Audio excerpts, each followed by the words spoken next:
Ya estamos con Carlos Heller. Heller, ¿cómo está? Buenas noches. Ya nos saludamos, pero vamos de vuelta. ¿Cómo estás, Carlos? Bueno, a ver, primero preguntarte lo que pasó hoy, ¿no? En el mercado hubo suba para el tipo de cambio, un gobierno que busca frenarlo de alguna manera, pero donde hay muchas dudas. Es como para parafrasear, ¿te acordás? A Pugliese, el ministro, Sí. les hablé con el corazón y me respondieron con el bolsillo. Acá hay un tema que es de fondo, que es suponer que los mercados se van a portar bien o van a actuar de determinada manera solo porque el gobierno se lo pide o porque le hace determinado tipo de concesión. Y creo que es un error ideológico profundo. La vida enseña que hay solo dos posibilidades: o manda al mercado o el Estado regula, le pone límites. Acá hay un gobierno que tiene la convicción de que hay que dejar que jueguen los jugadores privados. Es decir, cuando el presidente Macri va a Davos y dice nosotros le cortamos el pasto para que ustedes jueguen, hace toda una... Es una definición, ¿eh? Sí, es toda una definición. Sí. Entonces, juegan. Yo hoy pensaba, la gente no sabe bien esto del riesgo país, pero vos y yo se lo podemos explicar. El riesgo país es la diferencia de tasa que la Argentina tiene que pagar sobre el valor de la tasa de interés de un bono del Tesoro de Estados Unidos en determinado momento. Resulta que cuando llegó Macri al gobierno, vendieron que había que arreglar con los fondos buitre para recuperar la confianza, para bajar las tasas de interés. Y nos encontramos con que hoy el riesgo país está por encima de lo que estaba en octubre de 2015, cuando esos mercados asediaban a la Argentina, querían desestabilizarla, apostaban a que perdiera la opción que podría significar una continuidad de esa política, etcétera, etcétera, etcétera. Entonces, hay que ponerse a pensar que no puede dejarse en manos de los mercados las decisiones trascendentes de la economía de un país. La semana pasada estaban festejando que una empresa privada, porque es otra cosa, ni siquiera es un organismo público. Uno del Fondo Monetario puede decir un montón de cosas, pero es un organismo compuesto por los estados. Multilateral, de crédito. Multilateral. Sí. Morgan Stanley... Es un banco de inversión. Ni es menos, ni eso. Morgan Stanley dice: Argentina ha dejado de ser fronterizo y ha pasado a ser emergente. Gran festejo, ahora sí, vienen las inversiones, qué bien que vamos a estar. ¿Dónde está? ¿Por qué? No pasa nada. ¿Qué quiere decir una cosa o la otra?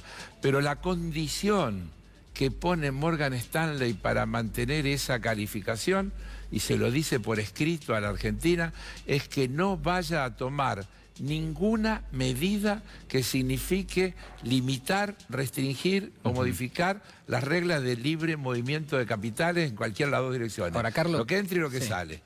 ¿Qué es lo que está pasando en Argentina hoy, por ejemplo, ¿no? ¿Crece la desconfianza en qué? ¿En la economía, en la gestión del gobierno, en que la Argentina va a seguir sufriendo salida de dólares, en que no va a haber crecimiento económico?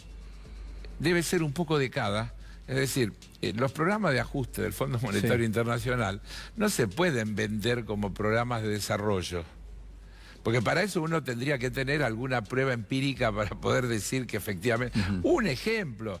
Yo digo, denos un ejemplo donde un stand-by, un programa de ajuste del Fondo Monetario, terminó en mejora de condiciones de vida de la gente, en crecimiento de la economía, etcétera. Siempre terminan peor. Todos los programas del fondo terminan en crisis más grandes que las que supuestamente se quisieron evitar. Entonces, el gobierno empieza a dar señales contradictorias porque tiene por delante un escenario político a 1 año y pico por delante. Hoy dice Carlos Pañi algo muy interesante. Pañi dice que el nuevo ministro de Energía se reunió con las empresas energéticas y las petroleras, y les dijo: muchachos, tienen que ganar un poco menos durante 1 año y medio, porque si no vuelve el populismo y entonces las empresas de ustedes no van a valer nada. Lectura sacrifiquen un poco de utilidad ahora para ganar mucho más después, una vez que se consiga la continuidad de este proyecto. Es una barbaridad observar esa realidad que nos está planteando el columnista y que según él es producto de una conversación entre el ministro y los ejecutivos principales de un conjunto de compañías. Entonces, ese es el panorama, Julián. Carlos, a ver, sí. Hay errores no forzados del gobierno, hay una inflación que claramente, digo, no está bajo el control del gobierno, hubo cambios en el gabinete hace poco más de 2 semanas. ¿Te parece que en ese contexto el gobierno qué está pensando? ¿Está pensando en imprimirle otro programa económico al país o está pensando en cómo llega a las elecciones y de alguna manera hacer algún efecto de cosmética en eso? Acá no hay errores no forzados. Acá hay un modelo que no va. Hay que cambiar de dirección, de rumbo, de proyecto. Y no creo que estos gobernantes, por su convicción ideológica, por los intereses a los que pertenecen y representan, pueda hacerlo. Lo que va a hacer siempre son cuestiones cosméticas, ganar tiempo. Es decir, no aumentemos tanto las tarifas o los combustibles, vayamos un poco más despacio para que el descontento social no siga creciendo y para que tengamos chance de poder ganar la próxima elección. Es de una perversidad notable el pensamiento, la elucubración.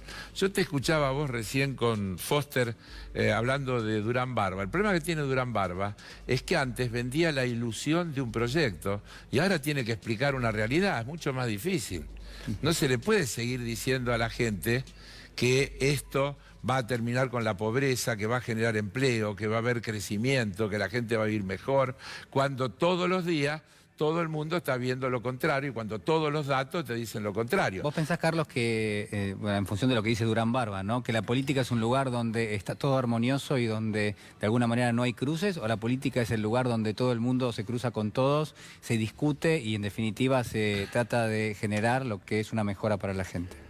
Yo creo que en la política se representan maneras de pensar e intereses. Y vuelvo a lo que dije al principio, cuando despejás un poco el escenario, te quedan siempre 2 grandes modelos. Después se los puede hacer mejor o peor. ¿Cuáles son? ¿Mercado o Estado?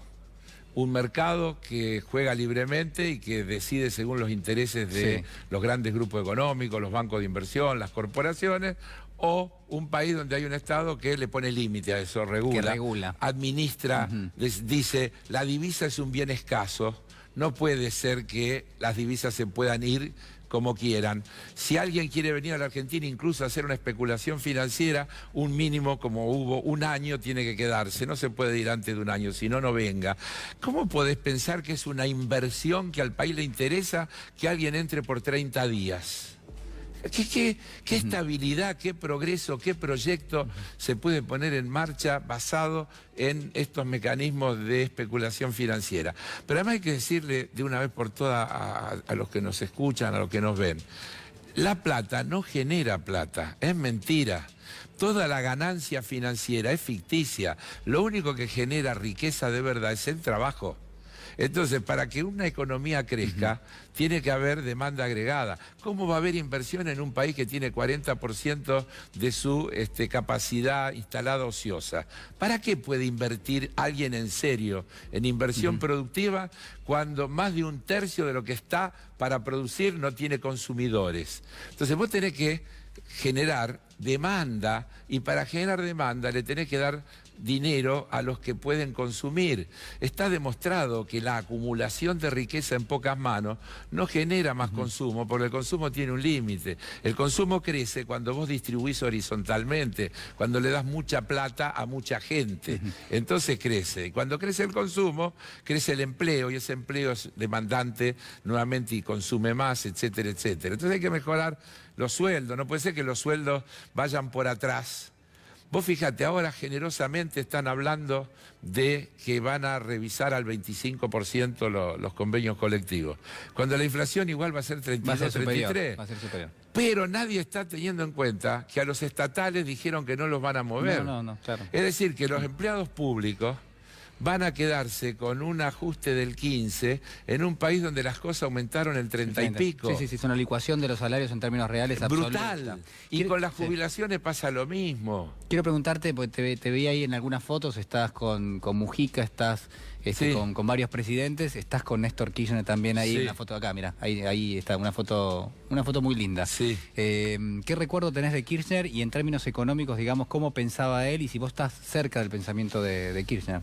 Sí, a ver, te lo cuento rápidamente. Vos sabés que curiosamente mi vínculo con Kirchner personal empezó un día que estuve acá en este canal, y cuando salía me llamó por teléfono y me invitó a conversar porque quería charlar sobre algunas de las cosas que había escuchado que yo había dicho. Y ahí comenzamos una relación que se mantuvo mientras él vivió. Y yo me sentí muy cómodo en esa relación porque yo podía tener manos a Sí. manos en las que podía expresar con toda naturalidad, soltura y sin ningún problema lo que yo pensaba. ¿Para qué te había llamado? Ni me acuerdo. ¿No te acordás? Ni Está me bien. acuerdo. Es algo que dije como ahora, si alguien está viendo. Sí, sí, y... pero para reclamarte algo. No, al revés, era para Sí. profundizar sobre una cosa que le había gustado que yo había ¿Qué dicho. dijiste? Sí, sí, que le había parecido interesante una formulación que yo había hecho. Y Se generó un vínculo de mucha confianza. Yo me sentía muy cómodo con él. Ya te digo, porque él me llamaba o yo lo llamaba, le pedía verlo y siempre en 24 o 48 horas me recibía y charlábamos. ¿Con Cristina? Con ¿Cómo te Cristina llevas? me llevo bien. Tengo muchísimo más trato ahora desde que no es presidenta. Cuando fue presidenta tuve mucho trato institucional. Acompañé como diputado varias misiones al exterior y tuve ahí oportunidad de conversar, charlar mucho.